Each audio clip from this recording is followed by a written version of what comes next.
Shaun Haney here with RealAgriculture.com and Real Ag Radio, Rural Radio 147, Sirius XM. You can hear every weekday at 4:30 Eastern, of course, on Rural Radio. Okay, let's dig into some of the farmer purchasing behaviors and habits. We got a new survey out in the U.S., and we're joined right now by Margy Eckelkamp. She's editor of The Scoop and top producer. Margy, great to chat with you. Hey, Shaun, thank you so much for having me on. Excited to be here at Real Agriculture. Yeah, okay, so this is interesting because we hear a lot about, farmers buying online, and there's a lot of a lot of companies have either made this an option or maybe their singular focus as well. You've been doing this study now for 6 or 7 years, I believe. Now, which way is the trend going? Are farmers purchasing more online now or less? Yeah, great question, Shaun. So yes, Farm Journal has conducted its crop input purchase behavior study since 2018. And really the key question, the thesis that we're trying to dive into is, are farmers buying their crop inputs online? Now, this study is unique for two main reasons. One, its longevity. We've got data going back to 2018. Notably, that was right after the latest influx of e-commerce or marketplace options for U.S. crop inputs. It also actually coincides with the launch of a notable series of grower portals, including Nutrients Grower Portal and others. So longevity is one of the ways that makes this study distinct. The other key distinction of this study is that we are focusing only on crop inputs. So we aren't asking farmers about hand tools or batteries or shop towels, right? We're only asking them about crop protection, seed, and fertilizer. Now, what's interesting in that 6 years, we've seen a little bit of a parabola. Okay, 2018, we had 8% of farmers saying that they had purchased any of their crop inputs online that year. And then this year for 2023, again, we have 8% of farmers saying they bought any of their inputs online. Now, last year was perhaps the high watermark, and that was 18% of farmers who said they had bought any of their crop inputs online. Now, I share that it's kind of like the tip of an iceberg in a way. There is a lot beneath the surface. It's very nuanced. Happy to tease out some of those threads as well. So I guess why the decrease in 1 year? That's a pretty sharp sort of snap back to where we were back in 2018. Any ideas you can share with why? Yeah, I think that points to maybe not necessarily a decrease, maybe not a snapback, but maybe a perception versus reality. So what does it mean for farmers to buy online? So I referenced, and you did in the intro as well, those solely focused e-commerce options. And I think some folks, when you say buying online, that's exactly where their mind runs to. We actually ask our farmers every year, what does it mean to you to buy online? And they can check multiple boxes, okay? But the number one way that folks think that it means to them to buy online, in fact, 53% of them said so, was that they do research online and then they call to order. Now, it's interesting in that, right? That's a digitally augmented process for purchasing your crop inputs. But I think that helps illuminate something that we've really experienced specifically here in the US since 2020. And we had significant supply chain challenges of some of our key crop inputs. Oh, yeah.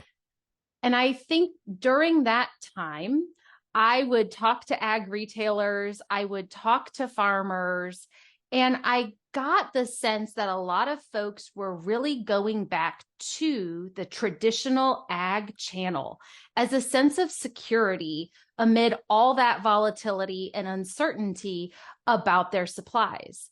Now, simultaneously, Shaun, since 2018, we have had a huge increase in retailers investing in their own online presence and how they're digitizing that purchase with farmers. So I mentioned Nutrien as an example.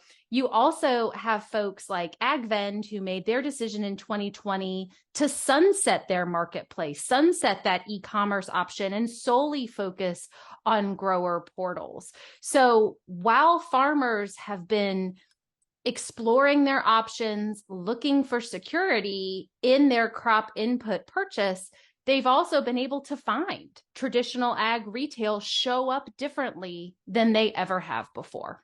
So from a qualification standpoint, are we, if somebody researches the product on the internet and then calls to order, are we saying that's buying online?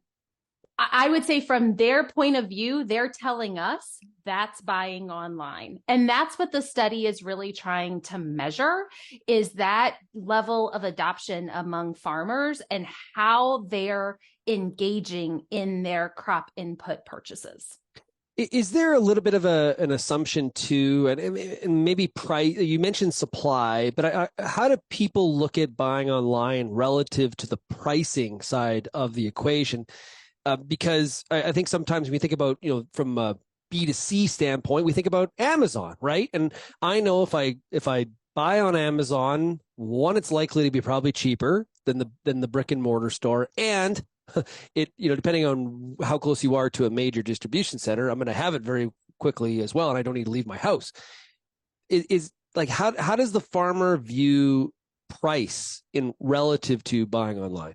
Yeah, so I'm going to point to two different aspects from our study. Yeah. And I want to also encourage folks, if they want to see the full report, you're welcome to check it out. It's at www.thedailyscoop.com. But, that 92% of farmers who say they aren't buying online, we ask them why not, right? And an overwhelming majority, 86% of them, say the top reason why they don't buy online is because they're satisfied with their current input provider. So to your analogy, you aren't going to go to another avenue to make a procurement decision if you're just frankly happy with how you're currently doing something, right? Now, we do also ask farmers, how important are different aspects of buying their crop inputs in their overall purchase decision? And this year, neck and neck, very important to farmers would be price. Because I think anytime you ask a farmer about their crop inputs, they're going to talk about what drives their decision is price. But also right up there is the availability of the products and brands that they need. So I think that, especially in its latest iteration with some of our supply chain crunches that we navigated through, I think that's really driving a large number of farmers and how they're making their crop input purchase. What's also interesting to me too is that in 2023, if you look at what products farmers were buying online, the kind of product fits very, very naturally what you would think in terms of the order. So if we're buying like a pre-emerge, a burn down product, that's the most likely, right? Because, there's generics in the marketplace. I think that is a bit of a factor. So 23% saying pre-emerge. And then you get down to like something like fertilizer, insecticide, it's more on that 8 to 10%. It's a significant drop. Fertilizer also makes sense because I think the value of that purchase is the total dollar amount plays a bit of a role too. Anything in terms of that product breakdown that stuck out to you? Yeah. So one of the biggest consistent responses we've had over the 6 years has been the type of product that farmers are most likely to buy online. And you're spot on, Shaun. It's been herbicides. And I think also driving that is because that's a planned input. It has a lot of other variability based on your seed, dictating perhaps what herbicide package you're going to go with, but it's a guaranteed need, right? So farmers need to spray herbicides, fertilizer, and then some of the other ones that vary a good amount would be the insecticide and fungicide, which have been more conditional, whether it be a real pest pressure or environmental consideration that year.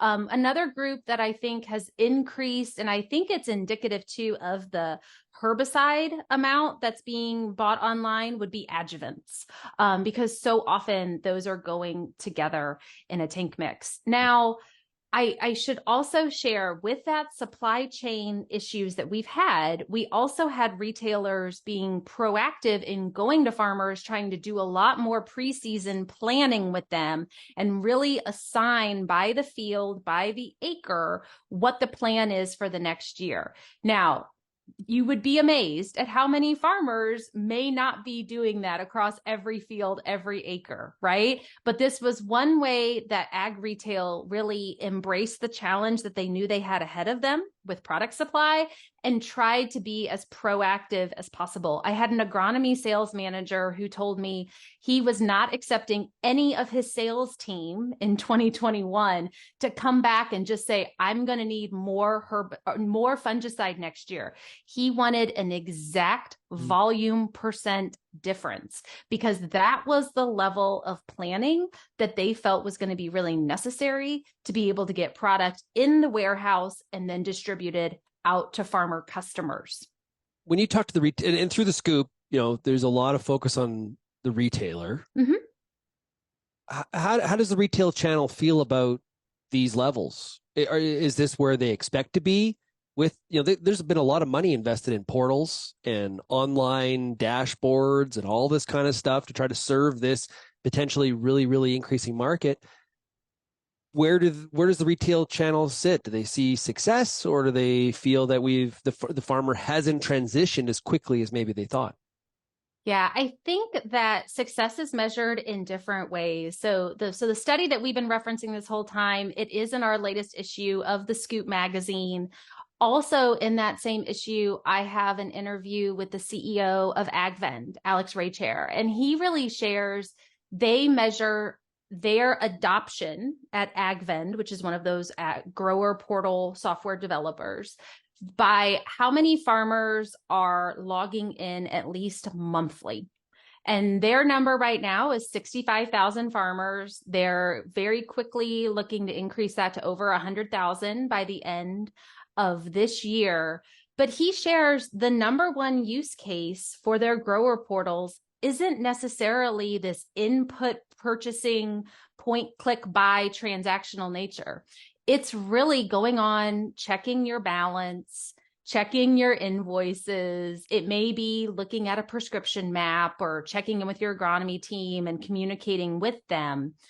But buying your inputs, I think, is becoming more of a build it and they will come, as a majority of farmers are engaging routinely online with the apps, with digitizing their own farm business. I think it will very quickly become table stakes and base expectations. Again, 53% of farmers say their expectation for buying online is being able to research a product, but then also have someone to call. So I think the momentum is really behind these relationships that we have in agriculture business. And I'll use the great umbrella term of trusted advisor, right? You want to be able to collect your own information, but then still have your trusted advisor. So you want that personal business relationship augmented by a bit of technology. Yeah, before we wrap up here, Margy, any differences regionally? Like, did the Northern Plains act differently here in this regard than, say, the Eastern Corn Belt? Yeah, so really we break down the results both by number of acres by farmer as well as age. And there's never really been a big difference geographically or even demographically across the farmers. I think it really comes down to the early adopters. And we have a story paralleled with this research highlighting a farmer who 100% of what he buys is online, and he doesn't let a single white pickup truck down the road to visit him as his shop. So I think it also highlights that farmers are independent business people and there are solutions out there for each one. Great stuff. We've been talking to Margy Eckelkamp. She is the editor of The Scoop and top producer, and as always does a great job. Margy, thanks a lot for talking to us about this study, and good luck with it, and look forward to chatting with you again soon. Thanks, Shaun.